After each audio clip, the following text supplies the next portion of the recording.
আচ্ছা, কখনো কি রাতের আকাশের দিকে তাকিয়ে বুক ভরে একটা দীর্ঘশ্বাস ফেলে নিজেকে নিজে প্রশ্ন করেছেন, আমি কে? এই বিশাল মহাবিশ্বে আমার অস্তিত্বের মানেটাই বা কি? আমরা প্রতিদিন কত কিছু দেখি, কত কিছু নিয়ে ব্যস্ত থাকি, কিন্তু কখনো কি একটু থামার ফুরসত মেলে? আজ চলুন আপনাদের সাথে এমন কিছু সত্য নিয়ে কথা বলি, যা হয়তো আপনার ভেতরের আপনাকে নতুন করে চিনতে সাহায্য করবে। আমার ভেতরের যে আধ্যাত্মিক আর আত্মিক চেতনা, আজ তা আমি আপনাদের সাথে ভাগ করে নিতে চাই। একটু গভীরভাবে শুনবেন কি? প্রথমে একটা ধাঁধা দিয়ে শুরু করি।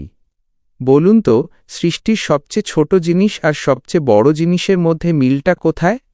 আমাদের বিজ্ঞান বলে, একটা পরমাণু বা অ্যাটমের ভেতরে ইলেকট্রনগুলো যেভাবে প্রোটন নিউট্রনকে কেন্দ্র করে অনবরত ঘুরছে, ঠিক একইভাবে এই মহাবিশ্বের গ্যালাক্সি, নক্ষত্র আর গ্রহগুলোও মহাশূন্যে ঘুরছে। দুটোই গোল, দুটোই চক্রাকার। কেন এই মিল? খুব ক্ষুদ্র একটা কণা আর কোটি কোটি মাইল বড় একটা ব্ল্যাক হোল, দুজনের আকৃতি কেন একই নিয়মে বাঁধা? বিজ্ঞান একে বলে সিমেট্রি বা প্রতিসাম্য। কিন্তু আমার আত্মা বলে, এটা কোনো কাকতালীয় ব্যাপার নয়। যার কোনো শুরু নেই, যার কোনো শেষ নেই, সেই অনন্তর রূপই হল এই বৃত্ত। সৃষ্টির প্রতিটি কোণায়, প্রতিটি ধূলিকণায় লুকিয়ে আছে এক পরম শক্তি, এক মহাজাগতিক নকশা। বাহ্যিক রূপ আলাদা হতে পারে, কিন্তু ভেতরের মূল সত্তাটা যে এক। আপনি কি কখনো নিজের চারপাশের এই নিখুঁত নকশাটা খেয়াল করেছেন? এবার একটু বিজ্ঞানের গভীরে যাই। বিজ্ঞান আমাদের বলে, এই চেয়ার, টেবিল, পাথর যা কিছু আমরা হাত দিয়ে ছুঁতে পারি, সবই নাকি পরমাণু দিয়ে তৈরি। কিন্তু কোয়ান্টাম ফিজিক্সের দরজায় কড়া নেড়ে যদি জিজ্ঞেস করেন, আচ্ছা, পরমাণুর একদম গভীরে কি আছে? বিজ্ঞান বলবে, সেখানে আসলে কঠিন কিচ্ছু নেই। সেখানে শুধু আছে এক অদৃশ্য শক্তির কম্পন বা ভাইব্রেশন। তাহলে ভাবুন তো, যা কিছু আমরা চোখে দেখছি, তার আসল ভিত্তিটাই হল অদৃশ্য।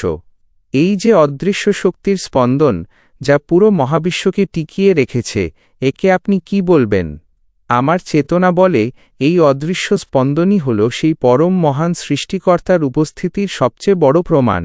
তিনি নিজে চোখের আড়ালে থেকে তার এই শক্তির স্পন্দনে পুরো জগৎকে বাঁচিয়ে রেখেছেন। যিনি অদৃশ্য, তার প্রমাণও তো অদৃশ্যই হবে, তাই না? এবার চলুন নিজেদের দিকে তাকাই। এই পুরো সৃষ্টিজগতের মাঝে মানুষের স্থান কোথায়? মানুষ কেন এত অন্যরকম? মানুষ কেবল রক্ত মাংসের একটা শরীর নয়। মানুষ হল আশরাফুল মাখলুকাত, সৃষ্টির সেরা জীব। সুফি দর্শনে মানুষকে বলা হয় ইনসানে কামিল বা পূর্ণাঙ্গ মানুষ। আমি তো মানুষকে দেখি একটি জীবন্ত বাস্তব কোরআন হিসেবে। আমাদের পবিত্র কোরআনে যেমনি মহাবিশ্বের সব সত্য বাণী আকারে লেখা আছে, ঠিক তেমনি একজন মানুষের অন্তরের ভেতরে, তার রূহ বা আত্মার ভেতরে সেই পরম সত্যের একটা প্রতিচ্ছবি বা আয়না বসানো আছে। সৃষ্টিকর্তা মানুষকে তার নিজের প্রতিনিধি বা খলিফা করে পাঠিয়েছেন। কেন জানেন? কারণ এই মহাবিশ্বের কোনো গ্রহ, নক্ষত্র বা পাহাড় পর্বত স্রষ্টাকে নিজের ইচ্ছায় ভালোবাসতে পারে না।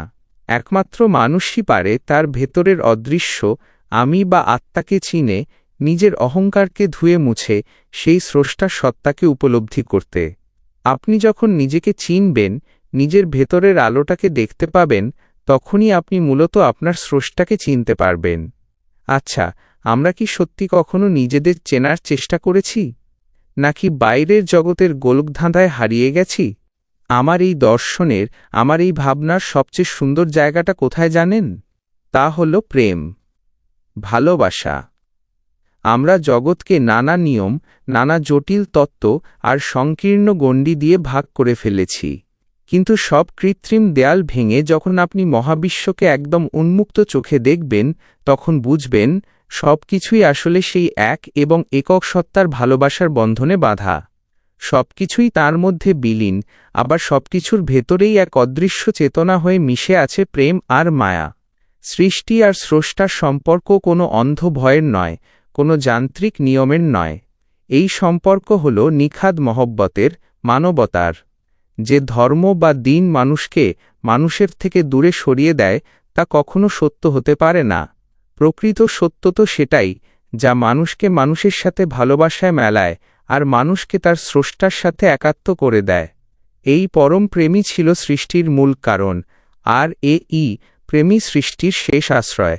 বিজ্ঞান যেখানে এসে থমকে দাঁড়ায়, যেখানে এসে ল্যাবরেটরির যন্ত্রপাতি আর কাজ করে না, আমাদের আধ্যাত্মিক চেতনা ঠিক সেখান থেকেই দেখতে শুরু করে।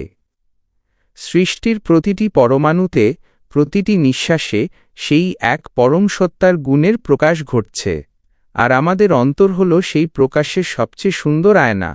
আজকের পর যখনই সময় পাবেন, একটু একা বসবেন, চোখ দুটো বন্ধ করে নিজের হৃদস্পন্দনটা শুনবেন। ভাববেন, এই স্পন্দন কার ইশারায় চলছে? নিজেকে ভালোবাসুন, সৃষ্টিকে ভালোবাসুন। তাহলেই দেখবেন, সেই পরম সত্তাকে পাওয়ার জন্য কোথাও দূরে যেতে হবে না। তিনি আপনার খুব কাছেই, আপনার ভেতরেই আছেন। ভালো থাকবেন। পরম সত্তার আলো আপনাদের সবার অন্তরে ছড়িয়ে পড়ুক।